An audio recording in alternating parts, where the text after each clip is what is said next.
नमस्कार दोस्तों, आप सभी का रोचक कथाएं में स्वागत है। आज मैं लेकर आई हूँ बैसाख मास की कथा और बैसाख मास के महत्म। नारद जी बोले, हे राजन, बैसाख का महीना बड़ा ही पुण्यदायक और उत्तम है। बैसाख मास का महीना का बखान करने में सभी असमर्थ हैं। जब प्रलय होता है तो भगवान विष्णु सारे संसार को अपने उदर में स्थित कर लेते हैं। फिर अनेक कल्पों व्यतीत होने पर फिर संसार का निर्माण करते हैं और उनके नाभि से एक दिव्य कमल उत्पन्न होते हैं। उस कमल पर ब्रह्मा जी का उत्पत्ति होता है।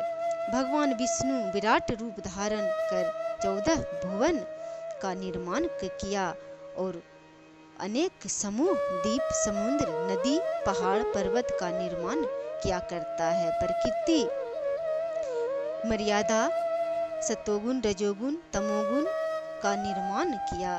फिर वर्ण आश्रमों का विभाजन किया। मंत्र, तंत्र, चारों वेद, पुराण का रचना किया।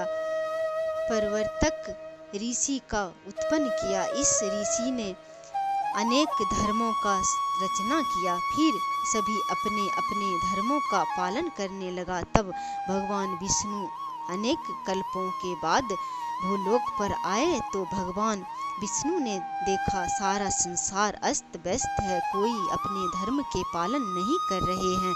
भगवान विष्णु ने दुखी होकर विचार करने लगा, कोई मनुष्य शीत के कारण धर्म का पालन नहीं कर रहे हैं, कोई वर्षा के कारण धर्म का पालन नहीं कर रहा है। भूखे प्यासे मनुष्य पके फल पर आश्रित हैं, पूरी तरह संसार के प्राणी दुखी हैं। कोई मनुष्य सूर्य उदय के तक सोया रहता है, अपने धर्म कर्म पूजा जप तप सभी से विमुख है। इसे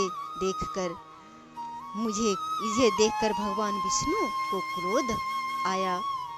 जो मनुष्य शीत में भय से स्नान नहीं करने का विचार करते हैं, उसके सारे शुभ कर्म नष्ट हो जाते हैं। भगवान विष्णु ने ग्रीष्म ऋतु को इसका योग समझा और ग्रीष्म ऋतु धर्म कर्म वे व्रत उपवास स्नान ध्यान जप तप यज्ञ हवन दान करने का यह ऋतु को उत्तम माना गया। तब मनुष्य योगी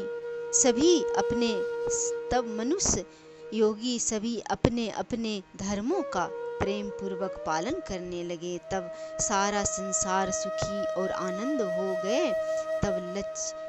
तब लक्ष्मी जी के साथ भगवान विष्णु जी वैकुंठ जाने लगे। तब मार्ग में अनेक प्रकार के आश्रमों को देखा। सभी योगी जप तप यज्ञ भगवान नारायण का स्तुति कर रहे हैं। अनेक प्रकार के पुष्प खिल रहे थे। वृक्ष पेड़ से हरा भरा दिखाई दे रहे थे। पशु पक्षी चहक रहे थे। सभी मनुष्य धर्म के कार्य में लगे थे। सभी मनुष्य दीनहीन गरीब ब्राह्मण को दान भोजन सेवा कर रहे थे। योगी गंधर्व किन्नर अप्सरा गान और नृत्य कर रहे थे। सारा संसार सुखी और स्वस्थ हो गए। भगवान विष्णु लक्ष्मी सहित योगी के आश्रम में जाकर मेष के संक्रांति तक रहे और सभी को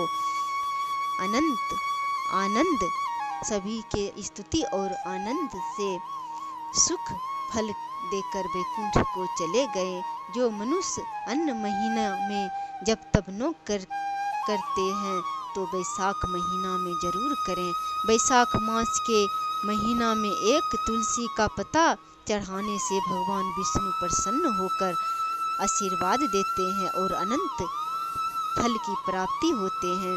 जो मनुष्य बैसाख मास में ध्यान पूजन विष्णु सहस्त्र नाम का पाठ करता है वह वैकुंठ लोक को जाता है। हर मनुष्य को चाहिए वे बैसाख मास में व्यर्थ न गमाएं, बैसाख मास में स्नान दान और पूजन करें तो भगवान विष्णु को धाम को प्राप्त होगा। मेरा बैसाख मास का महत्व अच्छा लगा हो तो चैनल को सब्सक्राइब करें, लाइक करें।